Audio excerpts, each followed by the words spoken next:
Let's start with a review of some of the main comments or themes about ego that Lazaris has kind of brought in, various programs over the years, and which initially formed a lot of my, I would say my dominant frame for working with ego, would emerge out of what I heard on Lazaris tapes in my teens. So you need an ego. You have a positive ego, you have a negative ego. Your negative ego always lies. Your negative ego is trying to destroy you. Your negative ego is shame-based. The ego became negative when it was moved from a messenger position where some part of you that isn't the ego tells the ego, to do this, and then the ego is supposed to bring data to that other part that isn't ego. And then you're supposed to tell the ego what to do with the information. But Lazaris says that, the ego comes to us and brings us data and says, this is happening and this is happening.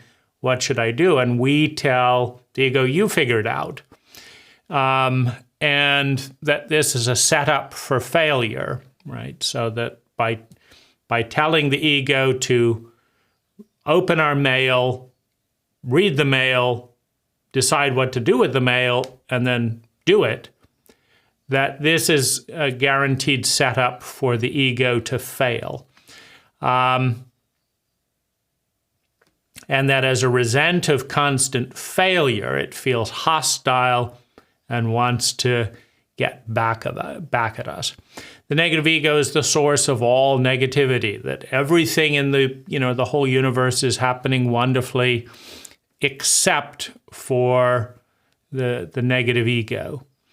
And so that's kind of the gist of what I've taken from kind of listening to ego, and that you have to bust the negative ego and create a positive ego. Now, then there's the anecdotal stories, right? And, so whether it's, a concept synergy employee, having Penny and Concept Synergy decide we're going to bust your negative ego this weekend, and nothing but shame and dysfunction resulting from that, to being in relationship with various Lazaris friends and saying, well, that sounds like negative ego. That's negative. What is and isn't negative ego? I had a recent interaction with a Lazaris friend where I was pointing out some things that weren't having a good impact on me from her behavior, and she said, that's negative ego. And I said, bullshit. I'm looking at this data point. I'm looking at this data point. I'm looking at this data point. It seems to me that these data points would improve, right? If first of all, there's a gap between what you're saying and what you're doing, and it seems like the data points would improve if you shifted behavior over here. And that's the kind of thing a good friend would point out if you actually want to succeed, rather than, talk up a good line and fail, right? So then she flipped that from, that I was a negative, so she was in negative ego. She tried to, say, oh, I'm so sorry, I'm in negative ego. Let me work on it, and then I'll get back to you. And then she felt worthless and, like ashamed to be caught out in negative ego. And, so she's been working with Lazaris for decades and, is in her 70s now. And the whole thing has never done anything for me. I don't think, like I would, if we look at impact rather than intention, something Lazaris says is an important part to do in relationships, I would say the entire thing has done nothing but bring up anxiety, bring up paranoia, bring up fear, right, of being cornered in this role of being kind of the worst possible thing and the source of all negativity in the entire universe. A little grandiose. And it hasn't resulted in anything, right? And then over time, Lazaris has shifted from busting negative ego and confronting just how much it wants to destroy everything to healing the negative ego and loving and helping the negative ego to mature into a better ego. So Lazaris has changed tack over the decades from, really facing just how much this part of you wants to destroy everything to trying to love it and mature it. Now, Lazaris has also said the message from a channel shouldn't change over time because there's no time on those other levels. So it should be a consistent message, right? So there we have an anomaly where on the one hand, the evaluation of channeled information and the quality in, for example, the Complete Guide to Channeling with Barbara Marx Hubbard, is the message consistent because there's no time on those other levels? Well, I would say there's about 20% drift in the Lazaris message over the decades. So we're dealing with that in this one area where, it's busting and building ego. Now it's doing something else with the ego entirely, right? It's trying to destroy you. It's your enemy. Love the negative ego. It's a pretty big difference. But I've never gotten a single good thing out of the Lazaris paradigm of working with negative ego, right? I would say to the extent that I buy into it, I would be kind of paranoid. Like right now, this is probably negative ego talking, right? There's a problem, though, with that. Your negative ego always lies, right? Your negative ego is out to destroy you. If anything, it could be a negative ego, Okay, so what do you do with that, right? What do you do when your thoughts and evaluations that are critical of Lazaris or any particular aspect of life, when the default is to doubt, right? What do you do with that? Like, what does my friend do with, she's been caught out in negative ego? Nothing, right? She feels shame and kind of hides for a bit. Then she comes back and does a bit of it again. And then she runs off, right? Because it doesn't work. In other words, Lazaris's technique as a paradigm and as a response is so ineffective in this territory, at least in my world, meaning, all the interactions that I've witnessed, that, I would say it's a net negative in relative to other approaches.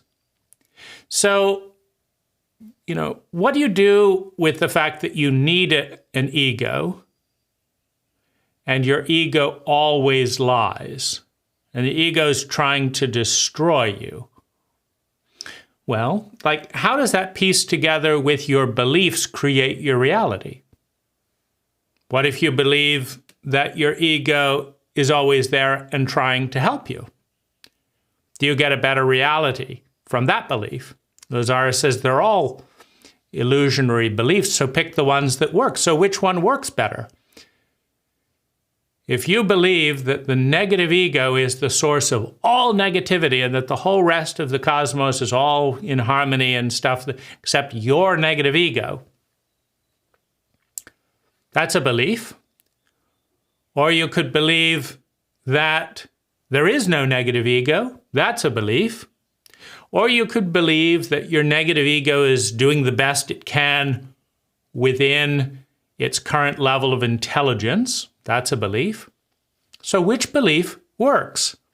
Now, my observation is that the material on negative ego increases shame in the Lazaris community.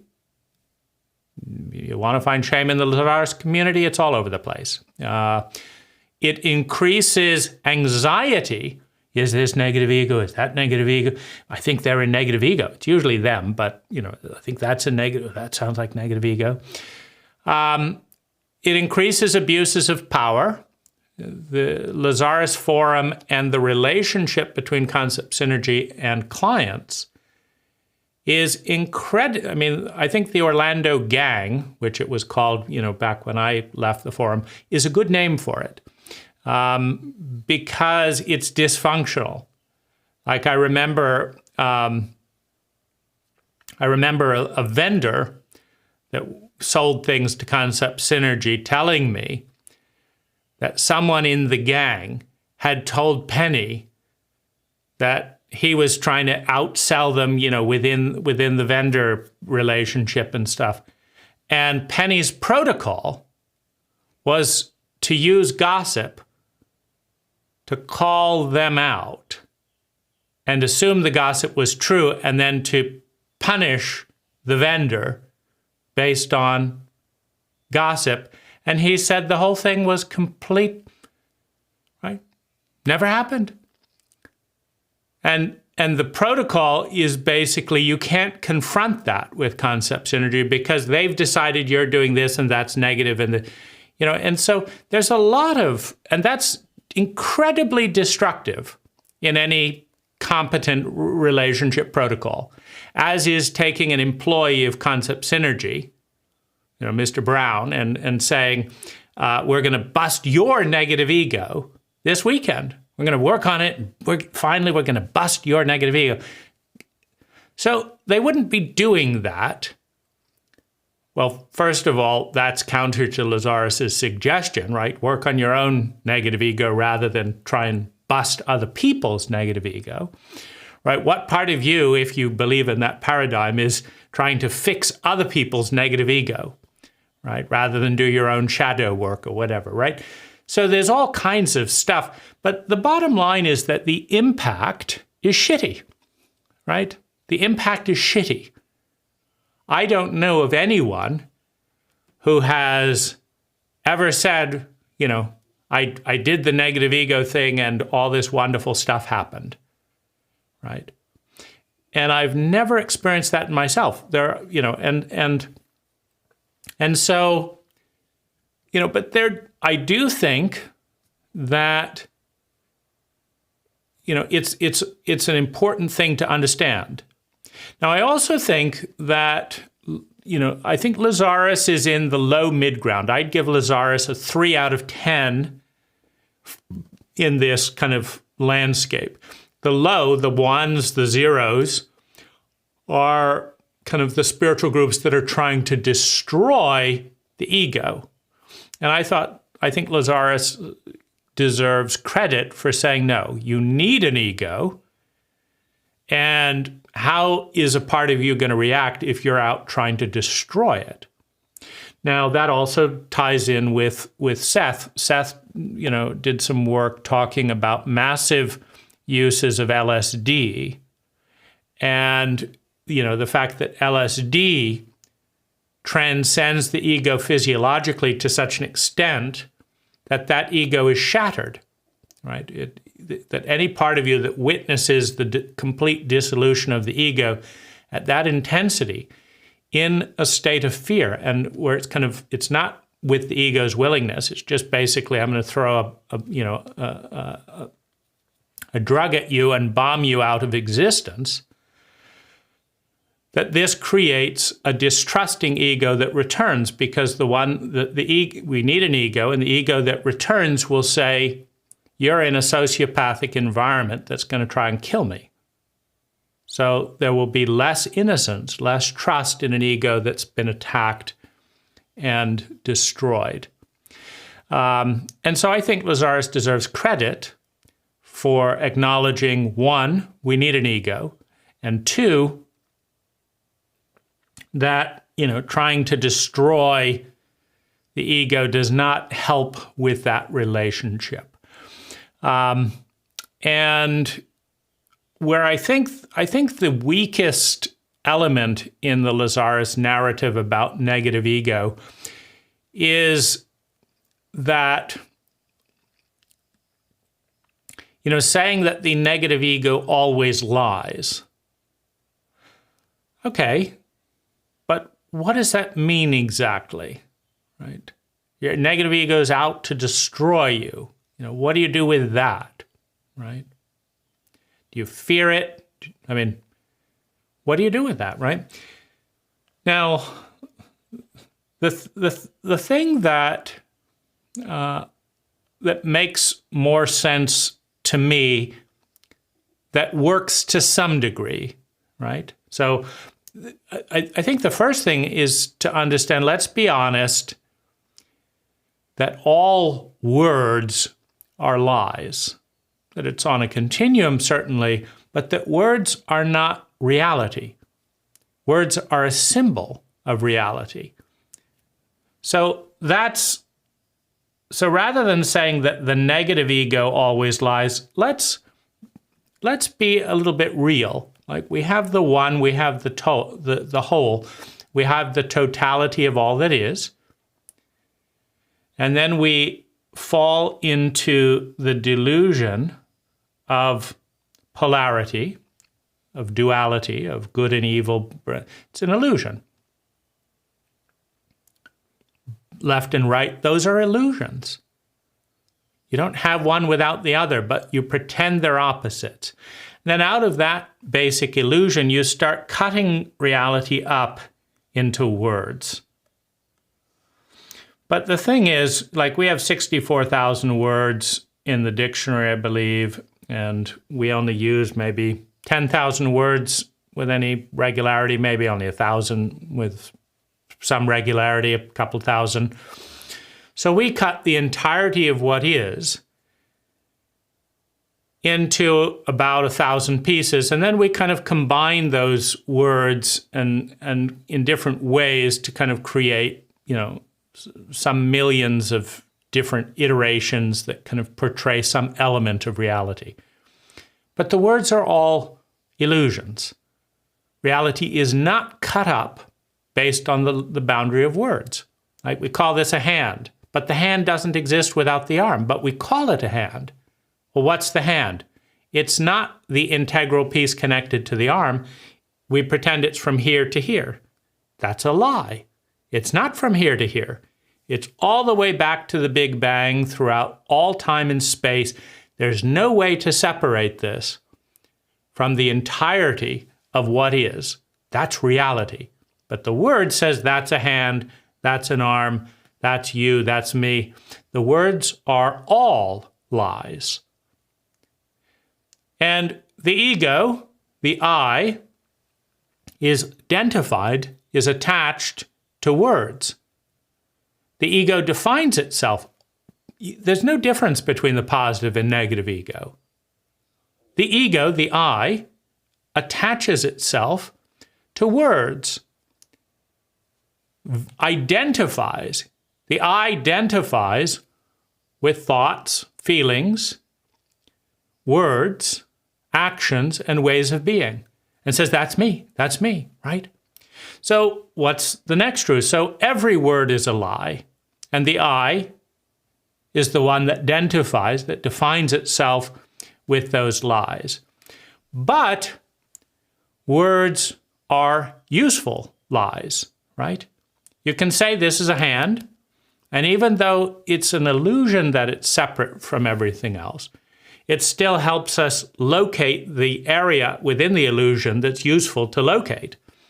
So it's a lie, but it's useful.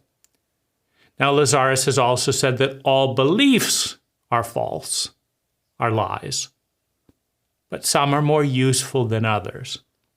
So then the bifurcation, so everything that I, you, and everyone has ever said is a lie.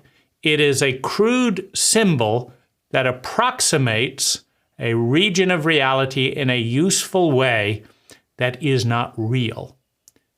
So it's all lies. Everything Lazaris has said is a lie. But some of the things that Lazaris has said are useful lies, meaning they facilitate well-being and development and growth. And other things Lazaris has said are useless lies, Meaning when Lazaris claims that someone doesn't have any cancer and they get a biopsy and they're riddled with it, that's a lie. It's, then they say they don't have cancer, that's a lie too. It's all in the body, it just hasn't manifested. But one's more useful, right? The other discredits Lazaris and is not what the person wanted. You don't want to go to your channeled entity and hear that you don't have cancer and then get a biopsy and find you're riddled with it the next day. I mean, that's a useless lie. Meaning it's not helping you build trust in Lazaris or whatever, right? So when you say, I'm going to return the book doesn't exist, you don't exist. But still, when I say I'm going to return the book tomorrow and I never do, and then I say, what book? To cover up the fact that I don't want to admit making a mistake, well, that's not a very useful lie, right? So there's useful lies, there's useless lies. There's good lies, bad lies relative to what helps us move in the direction that we think we're going. So on that useless, useful continuum, that's infinite, by the way, right? So, like, if we're here, going here, if we believe that's a good direction, is good. But if we're here, going there, if we think that's a good direction, that's bad, right? So there's a relative thing. So it begins, it's based on where you are, right? So if someone believed that ego was fundamentally bad and that to be spiritual was to get rid of the ego, that ego is the problem, right? Well, that might be useful to someone 300 or 400 years ago that didn't even know what an ego was and that wasn't aware of that there was anything else there. To say that there is something else there and it's bad might bring awareness. That could be an iterative step forward. I'm sure it was. I mean, to go from being a nonverbal cave woman to being able to say, my ego is bad. Wow, what progress. You learn to talk, you learn to think. You're thinking crazy thoughts, but that's progress, right? So it's all about a direction towards grace, towards well-being. At least that's our idea of divinity, right? We're not trying to move towards suffering and misery and incompetence, right? So we think that grace and competence and well-being are good things, and that suffering and stupidity are bad things, right? And so it's a direction, right? First you use a hammer, right? Then you use a nail gun, right? And what's the next thing? A mental telepathic thing, and your robot does the nail gun, right? It's an iterative process, right? And everyone gets to make up their story about what's good and bad in that process, but whatever you define as good, it's an infinite continuum towards it. It's an ideal that you move towards. So no doubt, people that thought the ego was bad and to be destroyed, it's progress to say, no. It needs to be busted and rebuilt, right? And then, no, it needs to be healed. That's the iterative process, right? And no doubt, what Lazaris said about consistency in channeling is better than schizophrenic channeling. Like you go to your channel and one day they say, you're a piece of shit and da-da-da-da-da-da-da, and then the next day they say, oh, you're wonderful because they were about to leave, I'm not coming back to you. Your channel said I'm a piece of shit. Oh, I'll have a word with them, and maybe it wasn't coming through. We can't lose clients. So, come back. Okay. You're wonderful, right? So maybe saying that a channel should be consistent is a step forward from schizophrenic channeling, but not clear enough to show, well, why is it then that we're going to drift, 20, 30, or in some positions, 180 degrees over a course of a few decades, right? Because that's inconsistent, right? So, in other words, if you understand that all words are approximate symbols that make sense within a certain paradigm. And you understand that all of those paradigms will be obsolete in a few million years, right? Just the last 50,000 years, 95% of all cultural tenets are obsolete. Right? 95% of the belief systems that humanity has held are extinct. They're dead. Meaning they were replaced by other systems that people seem to think are more useful than the old systems, right? That doesn't mean it's true, right? But it does suggest that there's a high fatality rate of belief systems in just 30 to 50,000 years. Well, you go forward a million years, everything Lazaris says today is going to be bullshit. Because we won't even be looking at things broken down in the same way that they're broken down in language today, right? So we have a constant system of reframing the symbols of what is in language. And it's always wrong, but some of it is really useful and some of it isn't. I don't find the negative ego thing useful. But what is useful? I think, the model that's most useful to me at this point is, first of all, to understand what the identity is, right? So identity is a circular pattern of thinking, feeling, speaking, doing, and being.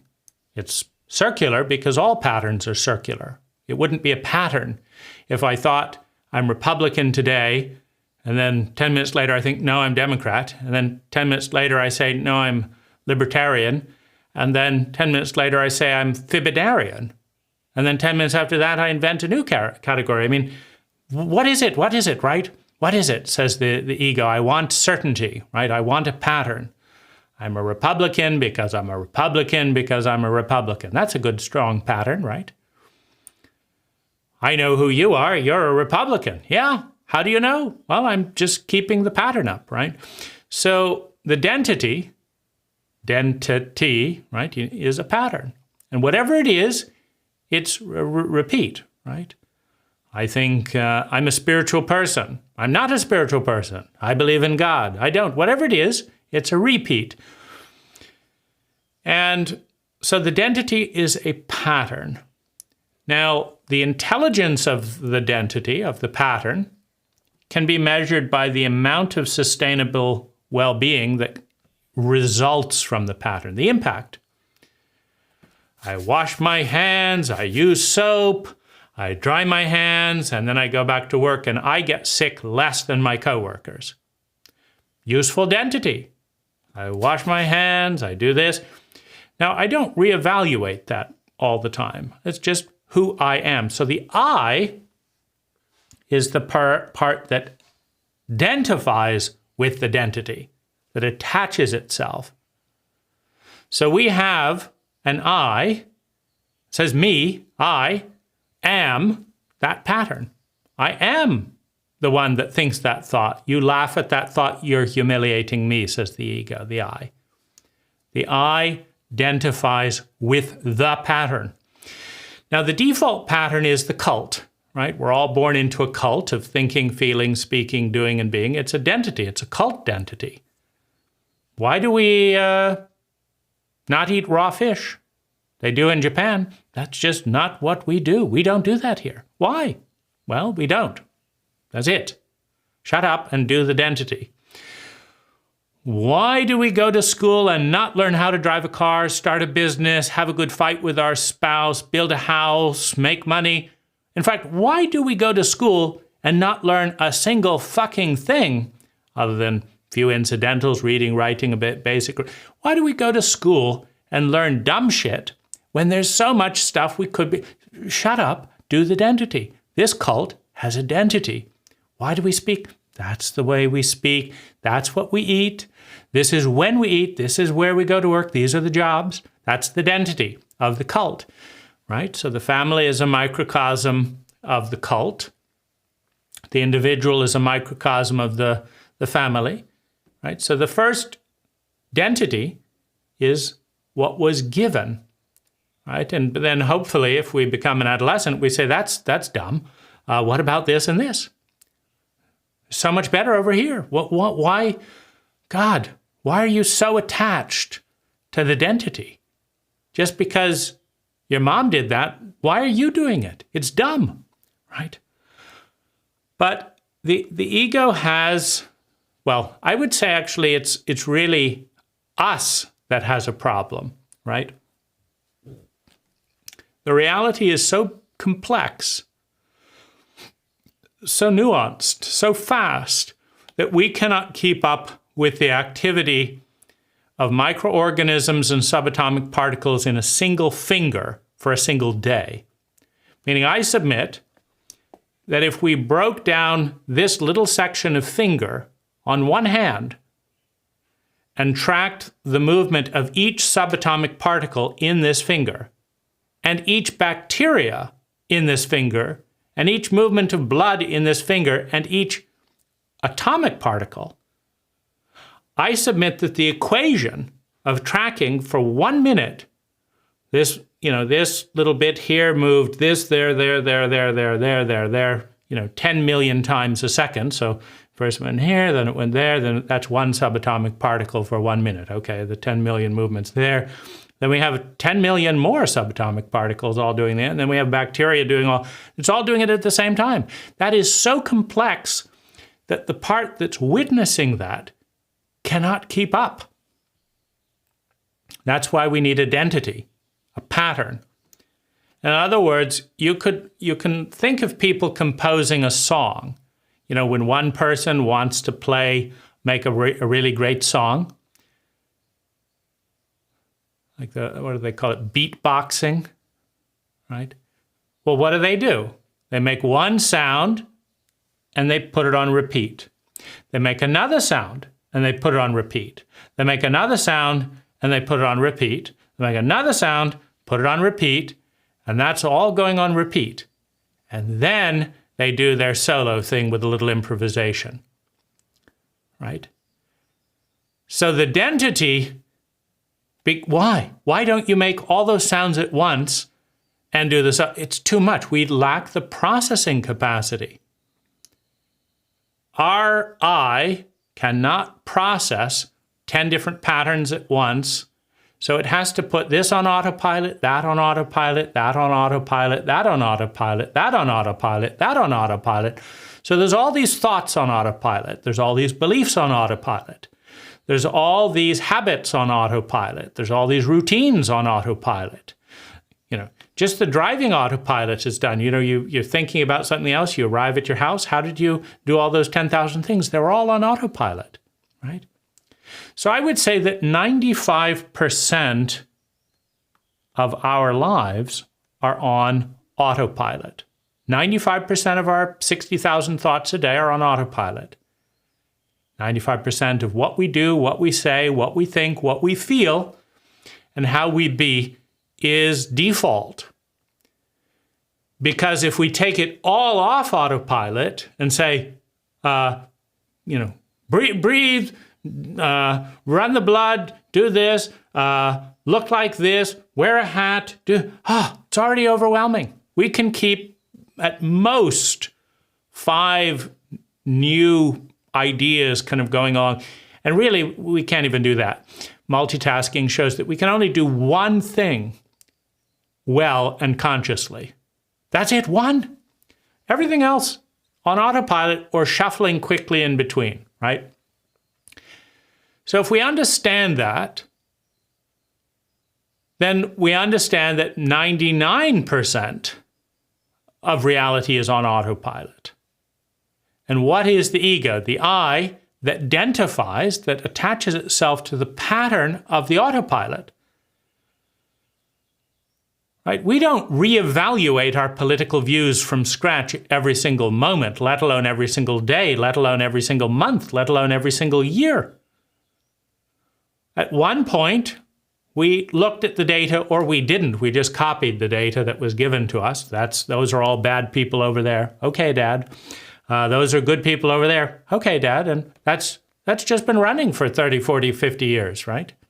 No examination whatsoever.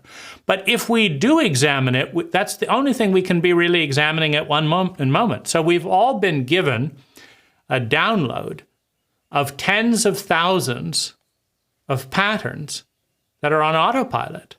Walk like this, firm handshake, firm handshake. What's with the fucking firm handshake?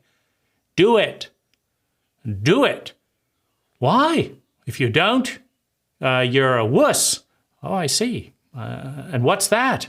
Well, you don't want to know, but just don't do it. These are all fucked up patterns, right? At one point, sometime in the last 1,000 years, like you think about chauvinism, right? At one point, right? 1,000, 2,000, 3,000 years ago, if one person had a 6, 7, 8 foot, Luddite that could beat up everyone else, club everyone else, and the other people all had women, it's perfectly clear which tribe would win, right? Because what determined survival was who had a big, brawny body, because it's all about single combat with sticks and rocks and stuff like that. And if you've got a 300-pound muscular body that's 7 feet tall, a Goliath, your tribe wins, right? And anyone who wants to survive wants to be part and allies with your tribe, and they don't want to be fighting you, right? So that was true once, some thousands of years ago. But it's not true today, right? Bill Gates, a scrawny, small, non-athletic person, is more relevant to survival and security than an 8-foot-tall idiot who can hit people with sticks. Why? Because reality doesn't pivot based on brawn today. But one time it did, right? But we haven't really caught up with that, right? Women still want to date tall men. Why? They're not going to club you out of a gang rape on a daily basis, right? But a scrawny small person with good security might have you covered, right? But the identity still wants tall men, right? And big breasts and this and that, you're not trying to have kids. You're trying to do this and this and this, but the identity still wants this, right? So one of the problems with 99% of the identity being on autopilot, and you only having bandwidth to really think and digest one thing at a time, is that there's a lot of unexamined identity going on culturally, in the family, and as individuals.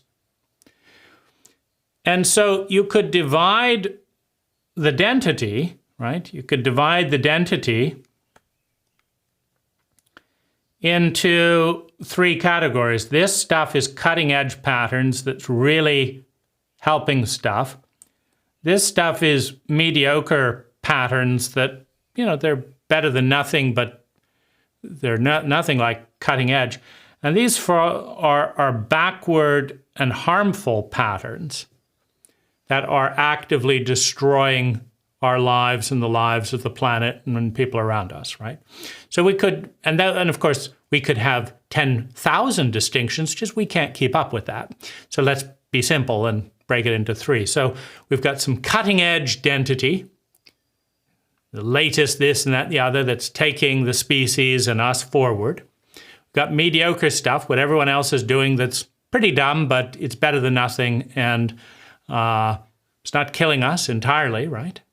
And we've got this really dumb stuff that is actively destroying our species and ourselves, and we're still doing it just because we haven't examined it. Well, we can examine one thing at a time, number one.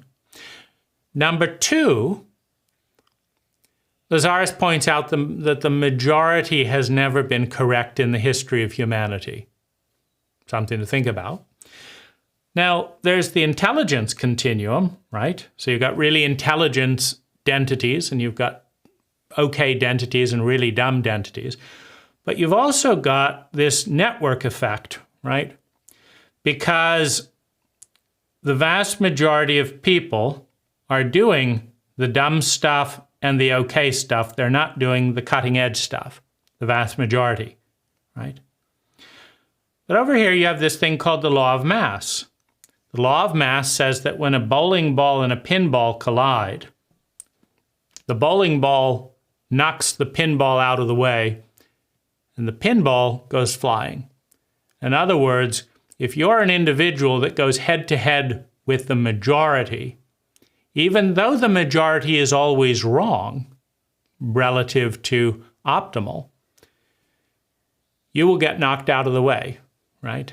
I mean, it's a miracle that Edward Snowden did the right thing, a minority, and has taken refuge in Russia, and that the U.S. intelligence agency and the State Department and the presidency and the police, that basically mobilizing the entire country with billions of dollars of resources in order to illegally hunt down someone for disclosing illegal activity at the U.S. government. It's remarkable that Edward Snowden has found sanctuary in Russia.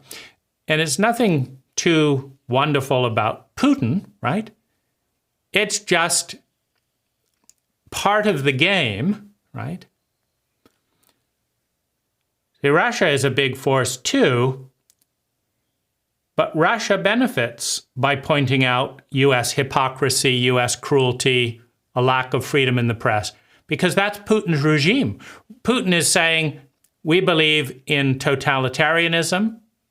We believe in me being dictator for life. We believe in silencing the press because it works. And the U.S. is, no. We believe in democracy and following the law, rule of law, and freedom of the press and freedom of speech, and that the government should be accountable to the people. And Putin says bullshit, right? And Edward Snowden is the symbol that U.S. policy is hypocritical and doesn't work, right? That the U.S. government will willingly hunt down and revoke the passport of one of their own citizens to cover up their hypocrisy. And that's good press for totalitarianism, because that's what it is, right? The protocol of going after Julian Assange and Edward Snowden is totalitarian, illegal, corrupt, hypocritical, unconstitutional, and a vast abuse of power that is taxed to taxpayers, meaning taxpayers have paid in the U.S. for the U.S. to break multiple international laws, invade airspace. Snowden might be on this plane. Quick, send it down, right? Fuck you, European airspace, right? We're going to violate country law. We're going to do this, this, and this because we can, because we want to, right? And Putin gets to be the one that says, no. Let's let freedom of the press prevail, right? So they can't kill or lock up Snowden under the Espionage Act, right? A barbaric torture symbol, etc., because Snowden has Russia's backing, because Snowden is making U.S. military and foreign policy look bad by exposing the truth about what's going on, right? But of course, they got them in the case of Assange because Assange Assange goes at every government, so they all want to kill him, right? Assange tells what's going on more than any other news agency in the entire planet, statistically. He's broken more big stories around the globe. And there isn't a single power structure on Earth, that is immune from that, where Snowden just went against the US, right? And Assange didn't plan his escape from totalitarian abuse of power as well as Snowden did, right? And so you have this dynamic of the pinball and the bowling ball. And the question is, why, when the bowling ball is always wrong, and in many cases, not always, but in many cases, the pinball is going in the right direction, why is it that the bowling ball dislodges the pinball, right? The majority, in cult terms, is always, by definition, mediocre, medium, is always average. And average protocols have about 50% waste in them, 50% toxin in them. That's why they're not excellent, right? There's a lot of room for improvement in an average protocol relative to the best protocol. So why is the majority so slow to change? Why does it knock the pinball out of the way even when the pinball is heading in the right direction?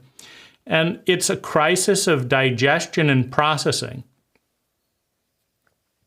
Because if you're part of a network that's heading in the wrong direction, and a small person or entity says, hey, you're heading in the wrong direction, change course, it's like, oh gosh, all this stuff to think about. And you can only think about one thing at a time. But if that's wrong, then that's probably wrong too. Oh my God, let's just do it the way we've always done and get on with our Sunday afternoon football game, right, or whatever, because it's comfortable. Now, that is the problem. We can think about one thing at a time. If we go in opposition to the majority in any meaningful way, we get knocked out of the way. We're a pinball, right? If we say, I don't think this majority thing makes sense at all, right? I'm at 2 a.m. in the morning. There's a red light. I can see all the headlights for miles around. I'm not going to stop at this red light, right? But we may get, if a police officer is around, they're going to pull us over anyway for doing smart stuff like not sitting there in an empty street. We're going to be pulled over anyway just on principle because it's the law. But it's a dumb law in this context. Doesn't matter. You get knocked over.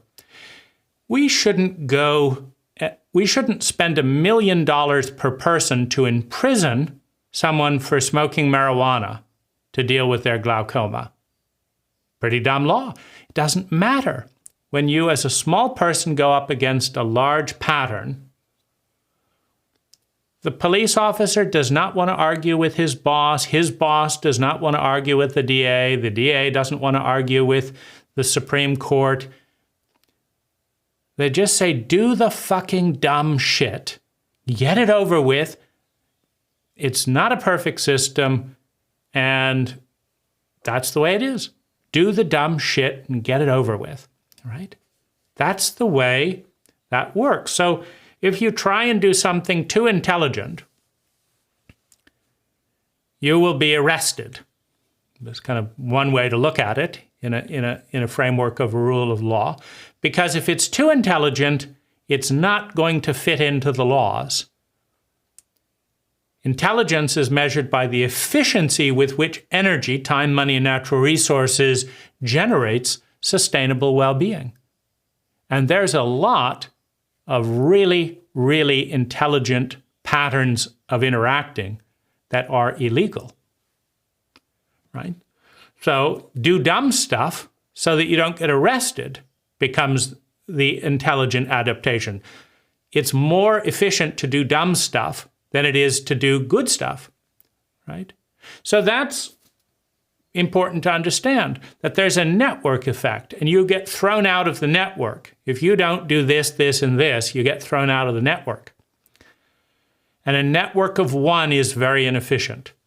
Can you imagine being on a desert island where it's your job to invent steel, invent well drilling, invent diesel, make diesel? It's completely inefficient. Well, you can look at it and say, well, diesel isn't as efficient as this, or that. The whole thing could be vastly improved. But even to get up to this level of improvement, being a network of one in protest to the world is incredibly inefficient, right? And that's important to understand. Well, the ego is constantly being in the position of having to decide which pattern to identify with and define itself with. Well, there's a lot of dumb patterns that if you identify with them, you've got a whole support network. But if you say, this is a bit dumb, everyone will hate you and want you to fail, because you're messing with the default. And why is that a problem? Because they don't have time to think as deeply as you do. They're just trying to get through, and they're busy thinking about what to wear and what to eat and what to. You can only think one thing at a time, right? And there's this troublemaker making them think, making them think about the paradigm, then making them thinking about the protocol, then making them look at the data. Fuck that! I've got things to do, right? So, so if we understand that, we could say that this is the negative identity here, all the dumb shit that we're doing just because at one point it was useful, but it is no longer useful. Because here's an interesting thing about all technology, which is all patterns of energy. All technology is a pattern of energy that is useful for a period of time. Well, every technology starts off with one person having the idea. That's a very tiny network, but it's bleeding edge technology. It starts out there. Then if it's a good technology, it slowly becomes the majority, right? Then a new technology comes in around here, right, and starts taking off, and the old technology declines until only one person is doing it again, right? It's the same pattern of energy. It's just evolution has continued. And now the new pattern of energy is taking off slowly, right? And this is always happening. And this is why, or what you can relate to when Lazaris says the majority has never been correct in the history of humankind. This is true in this area, in the adoption of technology. It is always the new person with the new idea that's a better idea, that starts off being a minority, that has a better idea than the majority. The majority cannot be correct because a whole mass of people cannot all get a new best idea at one time. It starts off with one and then it spreads like a virus. So, right. But even though it's a 10 times better idea, most of them fail, right? Because the majority attacks anything new. First, it laughs at it. Look at airplanes. Then first they laugh at it, then they get mad at it. Then they say it'll never work. Then they try and sabotage it. And finally they say, okay, let's all do it, right? It has to go through that cycle. So it's no fun to be correct in that minority position, right? The person with the first fax machine has to spend millions of dollars to engineer the whole thing. They could have been spending that sitting around having a Sunday holiday. They could have spent millions of dollars to sit around on an island and buy prostitutes. That's normal, and that's a lot easier. But to spend millions and be the first one with a fax machine and no one to send faxes to? I've got this perfect fax machine. Who cares? Who are you going to send faxes to? Well, now I've got to spend all this millions to teach all these other people to use it, right? Well, that person is incredibly inefficient. They could have mailed 1,000 letters by the time they get one person to receive one fax. It's the next generation that benefits from all that hard work and intelligence. Right? So you could say it's highly inefficient to be innovative in almost any area.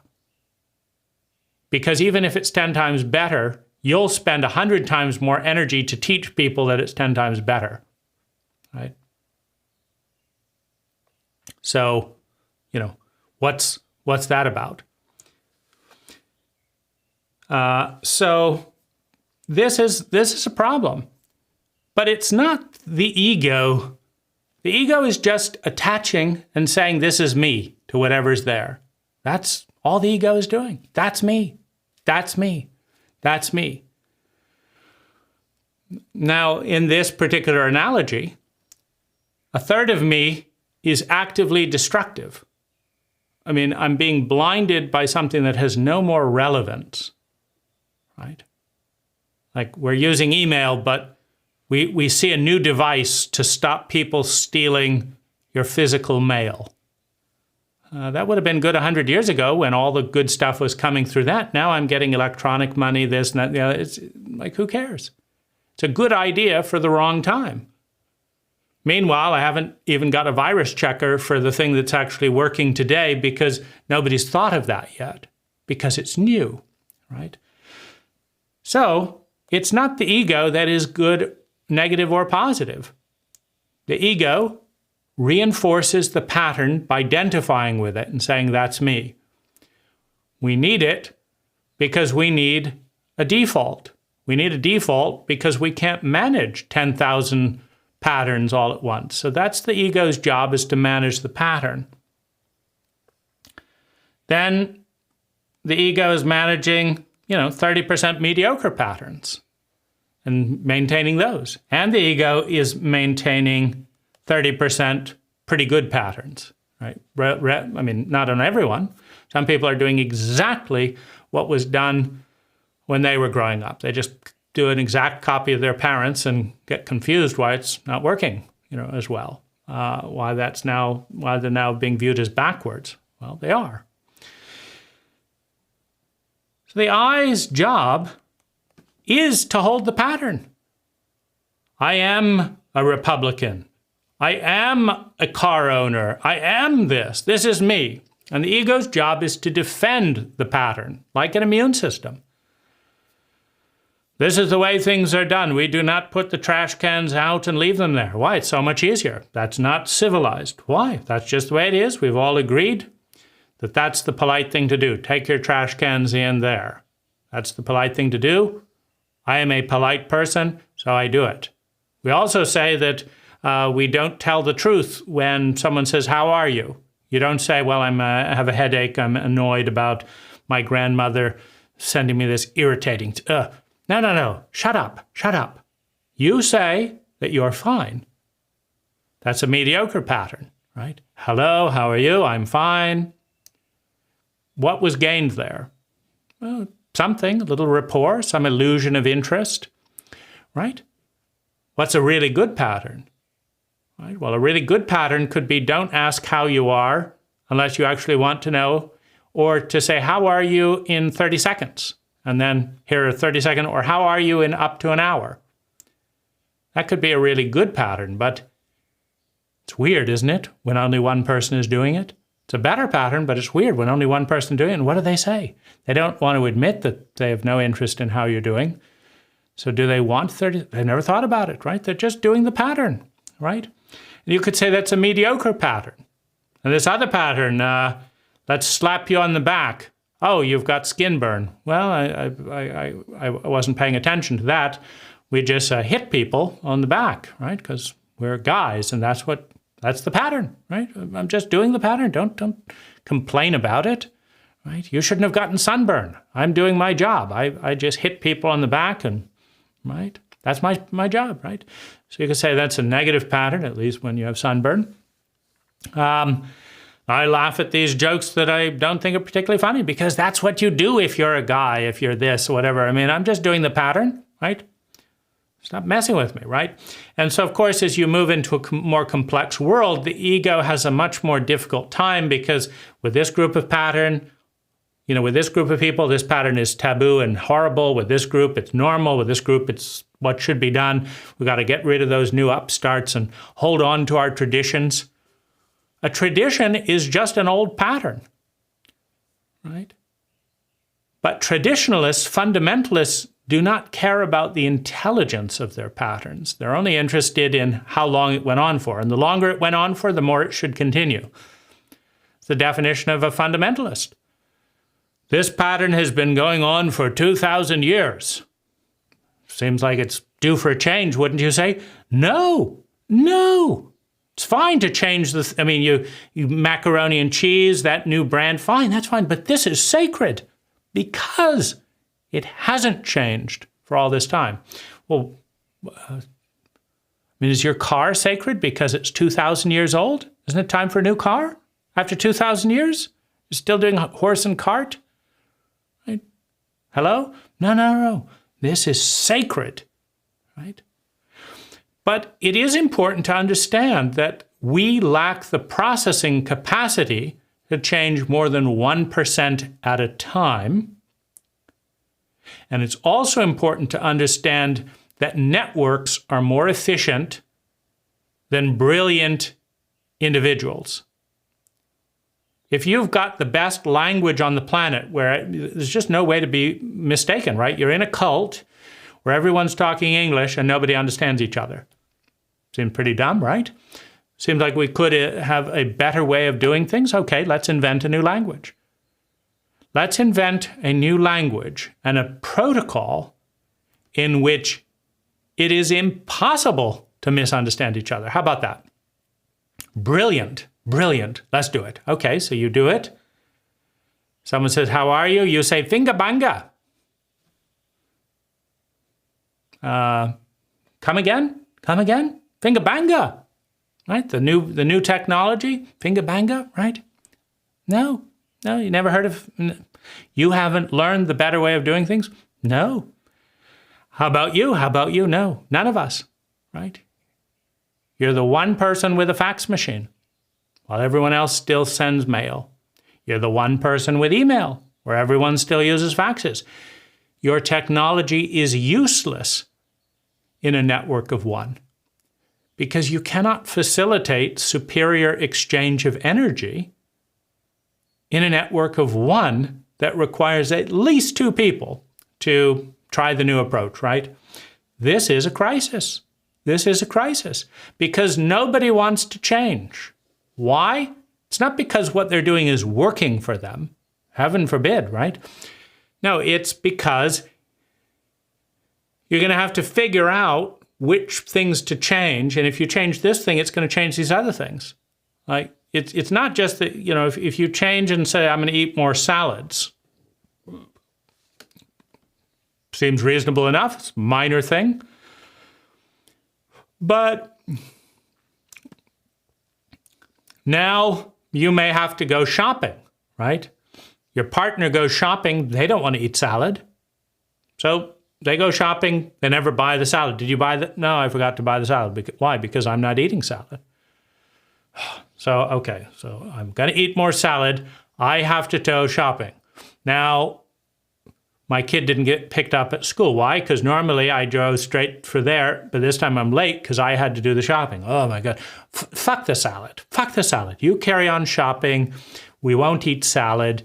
I'm not going to have a whole thing change just so I can be healthier. Fine. Yes, I acknowledge. Yes, I understand. We've been eating crappy food for decades. Why can't we do so for the rest of our lives? You win.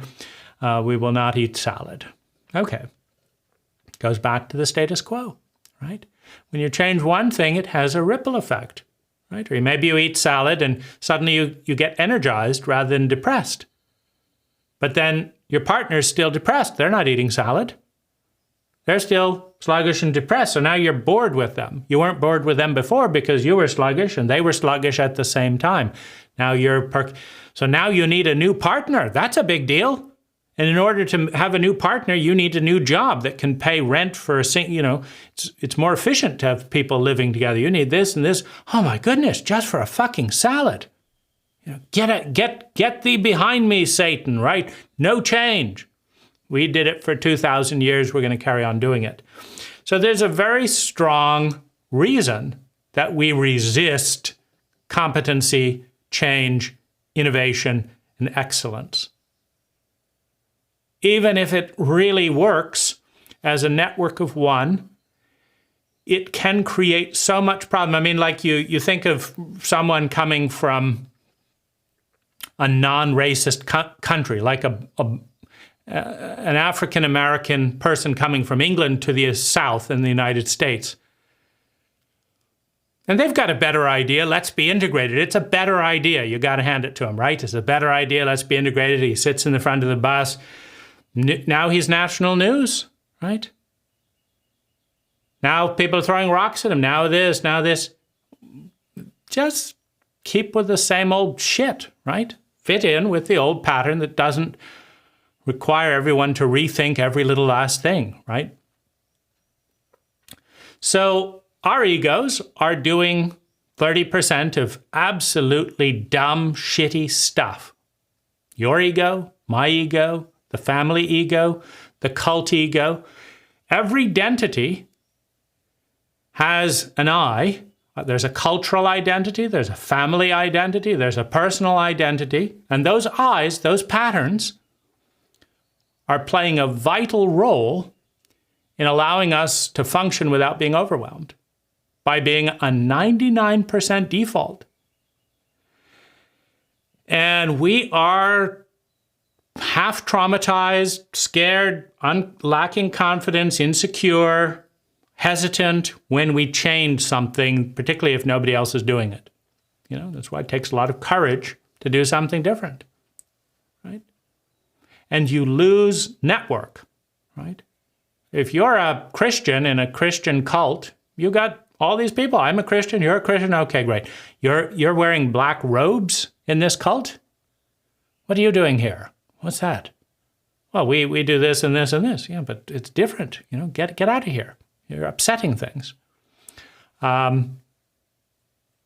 People have always rewarded people like them who are dumb like them because it requires no thought. It's so easy, right? And so it is a complicated equation of intelligence. Like, is it intelligent to start the fax machine and work for 5 fucking years to convince everyone to have fax machines when you could have just sent regular mail the whole time for 1,000th of the cost? And nobody would have complained, right? Do we have a fax machine? No, we're not getting a fax machine. Oh, God, we got a fax machine. Oh, the thing isn't working. You know, the paper ran out. Oh, you know, all this stuff, right? Anytime there's a change. So is the ego negative? Or is the pattern the ego is identified with negative? Well, that depends on where you're standing on the continuum, on the intelligence, on the excellence continuum. And that depends on where you're at. You know, 500 years ago, many of us would be burnt at the stake for consorting with demons to talk with Lazaris. Is it a good idea to talk with Lazaris 500 years ago? If your family will be broken, you know, we're still in stereotypic times, is that a good idea? Right? Is Lazaris better than fundamentalist Christianity? Absolutely. It's a better technology. It's a better pattern of thought. But what about the thought that's 10,000 times better than Lazaris's pattern of technology, 1,000,000 years in the future? Well, Lazaris is using an outdated language to discuss outdated paradigms with outdated words, referencing outdated books, channeling through dead people that nobody remembers 1,000,000 years from now. And the whole thing is obsolete. It's ridiculous, right? So is it cutting edge to such an extent that it could get you burned alive at the stake? Or is it, we've long since moved beyond that? Depends on the time. Depends on the time. Then Lazaris would be the negative ego of 1,000,000 years in the future. Right? There would be some tenets probably that hold true for 1,000,000 years. Maybe a third. Maybe a third of what Lazaris says today will still have relevance 1,000,000 years from now. Maybe a third, yeah, we've come up with much better ways of understanding the brain, understanding this, integrating psychedelics, doing this, doing virtual reality, way better than meditations. We used to do that, but now we do this, this, and this, and we have better results, right? You study the results of how many Lazaris friends got this and this and this benefit back in the time of Lazaris, and then you look at how many people get this benefit using this protocol, and it's 10 times better with less money. They don't have to fly to Orlando. They just do this in their virtual. It's way, way, way better. But there will be fundamentalists. That was the day, when we went to Orlando. That was the day. That was the day, right? And why? Because learning this whole thing and giving up on your old beliefs and all that is problematic. It takes work to learn a new thing. You were good at the old thing. I'm a railroad piler, and I'm the fastest railroad piler in 1875. Okay, all right. But you're a slow coder. Those are the good old days. We need more railroads so I can be excellent again. Well, we don't need those things. We never needed those in the 1800s. Phones, So as we get good at anything, right, reality will keep growing, and what we're good at will become irrelevant, right? What Lazaris is good at will become irrelevant. It's just a matter of how long the time frame, right? Gold fillings were once the pinnacle, like gold teeth, right? Amazing, amazing. Look at all that money, all that gold teeth. Now it's not as good as the composites, right? It doesn't have the aesthetic, right, that it used to, right? So it changes. So the cult identity, the family identity, the personal identity is composed of a whole grayscale of technologies that over time that are on this continuum of intelligence. Low intelligence, I do this, it's really dumb, but I just do it. I do this, it's reasonable, respectable. Half the population is doing this thing. It's obviously not very good. It's average, but nobody can complain. And then I do hopefully, some things that are really innovative and cutting edge. And this is my identity. Okay? Well, it's always been that way. And it will always be that way if there is evolution. Now, the I is identified with all of it. And the I cannot do everything cutting edge all at once. It's too overwhelming, and the network is too small. I've got a better cell phone idea. Yeah, but there's no network to plug it into. It's brilliant. Better signal, faster. Everyone should be doing it, but they're not. So you buy that cell phone and nothing to plug into. The best cell phone in the world, with the best technology in the world, has no network to plug into because the network has not caught up with the cell phone. So it's useless. Nobody's going to buy it. The cell phone of the future that does not work indefinitely. Great, right? We need a network, right? And for the network to be changed over, we need enough dissatisfied clients about the old network to fund the new network, right? When people say, oh, this is fine, right? Nobody's going to spend more money for the brand new technology, right? It has to be, it takes time, in other words. Now, if we look at the I as doing us a tremendous service to run the default mode, which is 30% crappy, 30% mediocre, and 30% optimal. And that has always been 30% crappy and destructive, 30% okay, and 30% brilliant.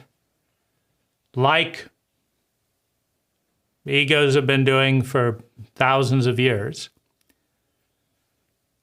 Then what's the best thing that we can do? We can get better at speeding up the upgrade of the most crappy things for the best things.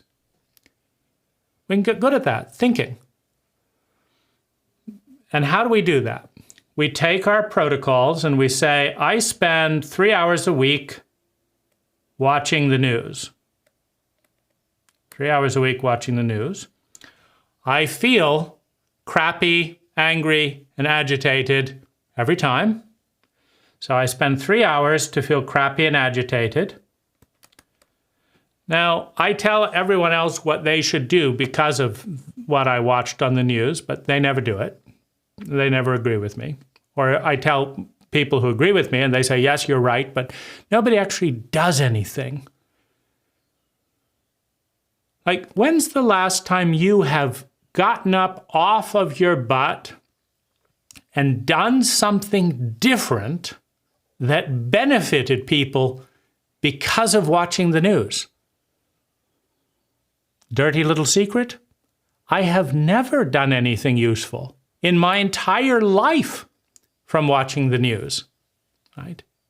The one time it might have been really useful was the British hurricane back in the, I think, 80s, maybe 90s. It was a hurricane in England. I slept right through it. The weather forecaster didn't know the hurricane was going to be there, so then it was on the news that it had happened. A big deal, right? I mean, I already know. There they are, right? So the news is almost never about us and rarely results in any personal change in behavior and usually results in feeling agitated. And then what do we have is we have two agitated people getting together for dinner. So what would be an iteration of that? Well, what if you delete watching the news and instead spend 3 hours a week writing a book? Now, if you write a good book on topics that people are interested in and makes them happy and encouraged, then that's a good benefit. And then they actually do something because they read the book. Well, that's a good thing to do. Meaning that's a more intelligent pattern. Stop watching the news, write a book. Could be other things. Stop watching the news, clean up litter in the neighborhood. Now, if I clean up litter for a year, 3 hours a week, and the neighbors join in, and everyone knows me, and I have some nice conversations, and I get to know the neighbors, and people say thank you, and they start picking up litter, and the neighborhood is free of litter, then it's the same amount of time, but I've got friends, I know my neighbors, I have good conversations, and my entire neighborhood is free of litter. So the question is, what's a better outcome? This is where knowing how to think is, and knowing what intelligence is comes in, right? So I'm grouchy and irritable with my partner every single day after watching the news, or I have a neighborhood free. It's the same amount of time. Now, if I sit and watch the news with all those neural stuff going on, my body feels like shit and is less healthy. If I pick up litter, I'm going for a walk, I don't need to go to the gym, my body is more healthy. So my body is healthier versus sicker, and a whole neighborhood is happy. Well, do you need to think about which is more intelligent? But you see, here's the thing. Your ego is not interested in stopping watching the news and doing litter picking up in your neighborhood. Why not? Well, this is where we come into negative ego. Why doesn't the ego want to do the better approach? The data is clear. If you're unsure, do it for a month. Pick up litter in your neighborhood for an entire month and delete news watching and just track it. Now, the question is, why do you not want to know the data? Why does some part of you not want to do it? Why does some part of you resist it? Now, we can call that the negative ego. But then, the same thing is true if you're a vegetarian and you're eating healthy organic food and someone says, here, have a steak. And you say, no, I don't want to do it. No, I don't want to do it. Well, why don't you want to do that? You see, the ego resists change constantly because the ego is frightened of the unknown. The ego is frightened of being out of control, which means it has to avoid the unknown, right?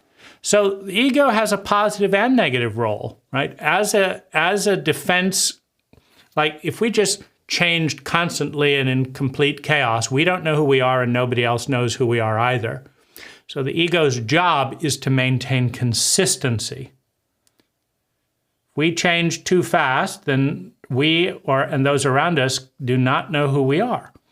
Now, knowing who we are is more important to the ego, other people's ego and ours, than being intelligent or not. People will be happier if you are always grumpy than if you're happy, grumpy, giving, stingy, and they can't figure you out. Well, you could say, well, if you're always grumpy rather than 50% grumpy, why wouldn't they be pleased that you're 50% of the time you're better? They don't like that. No, they want predictable things. The ego is frightened of being out of control, frightened of the unknown because it has been traumatized repeatedly since infancy. We live in a traumatized cult that systematically traumatizes its children and then demands that the kids deal with that which the adults can't deal with. They're not really adults, they're grown-ups, but the giants can't deal with trauma, so they ask the kid to deal with it. Pretty dumb, right? It's a dumb pattern, but it's been going on. That's one of those dumb patterns that's been going on for thousands of years. It's harming everyone, and it's normal, right? So the ego doesn't like changing its identity because it defines itself. It's very fragile, right? The ego is like, this is me. I am the one who watches the news. Who am I going to be if I start picking up litter? Plus, I'm a bad person. I'm a lazy person, I tell myself. So how can I say I'm a bad person if people are thanking me for picking up litter, right? So the ego is not interested in intelligence. It's interested in the status quo. And lo and behold, our family is not interested in intelligence. You should try and show mom and dad a better way of doing things. Oh, thanks, kid. You know a better way of parenting, a better way of doing this. Let's do that. No. The cult is not interested in a better way of doing things. You go to your local government and say, I read that in Saudi Arabia they're doing this and getting better results. Find a single person in your government, locally or otherwise, that's interested in knowing how dumb they are and doing something better, and that's not a government official, right? As the embodiment of the ego, the government official has as their job to maintain the status quo, however good, average, or dumb the status quo is. That's the job of the ego, to maintain a pattern, to resist change. So when it is resisting change that is good, when it's resisting change from a good pattern to a bad pattern, or a new pattern to an outdated pattern, then the ego is helping us. When the ego is resisting change from an outdated, dumb pattern to a much better pattern that takes less energy, the ego is harming us. But the ego is always helping us by protecting us from overwhelm, fear of the unknown, fear of change, fear of being out of control. that we can't deal with, right? There's nothing stopping a healthy self coming into the ego and saying, hey, let's rework this, and you can be this new identity, right? And I've thought it through, and I've looked at this and this and this. Can you see this ego, right? Can we look at this? You're frightened of being changed, but what do you think is the worst thing that could go wrong if we started picking up litter for a month? I mean, if it all goes wrong, if our whole life gets ruined because we picked up litter and deleted watching the news and got a little healthier, and what do you think could go wrong, ego? Oh, it's weird. Maybe people will think that I'm worthless. Why am I picking up other people's garbage? It's a good point. Some people will think that. Yeah, that's a good point. Yeah. But the good people, right, will be appreciative that you weren't hung up on that you were big enough to do that. Well, okay. But I don't like touching garbage, says the ego, but do you like looking at it in the neighborhood? I don't like that. We should watch the news. Why? Right? Well, everyone's doing it. Yes, they are, but nobody's any happier about it. Right? Nothing stopping a healthy inflow of new technology, of new presence, of new awareness into the identity. But the job of the identity is to maintain the pattern. And that is done by the I identifying with the pattern, holding on to it for dear life and saying, this is me and I'm not going to budge, right? And so this is why the ego will go to war rather than change their identity. I mean, you wonder, like, why would a Christian go to war to protect their cult when their cult is no killing, right? The cult is to say no killing. Everyone says no killing, and then people kill all the time, right? Whenever they can't get their way with doing this and that, they kill, right? So the cult is not actually no killing. The cult is to say no killing. We believe in that, and then the cult is hypocritical. We are a hypocritical cult. If I'm not hypocritical like everyone else, if I don't hold on to that, Dad was a hypocrite, Mom was a hypocrite, my government is a hypocrite. If I'm not a hypocrite as well, who am I, right? The ego wants to know who it is. Be clear about that, right? So that's the ego. It maintains the stupid, the okay, and the great things that we're doing. And everything that we're doing today will one day be considered ridiculous, because it is, relative to a better approach. But we need to progress at a rate that we can integrate and digest, right? Because having a vision of the utopian world change tomorrow that I can't process it leads to backlash, leads to regression. So we have to do things at a pace that we can digest, that we can integrate. And, and these are all ego thoughts. Everything that I'm saying is someone's ego came up with these words and these ideas, including me and my ego. And it's all a lie. It's all on the continuum of intelligence. And it's all negative from one perspective and brilliant from another perspective, right? It'll all be outdated 1,000,000 years from now, right? And the question is, does this mode of looking at it help you do something useful relative to listening to a busting and building ego tape? Because it helps me do something useful. I mean, if I look at this paradigm and say, rather than saying, oh, my ego's out to get me, bullshit. My ego is not out to get me. My ego is out to hang on to control, to survive and be secure. And it's copying various new and outdated programs that seem to be working in the world. Some of them come from the reptilian brain because that has kept the species alive for millions of years in its reptilian state, fight, flight, and freeze. Some of them are working in rational reptile.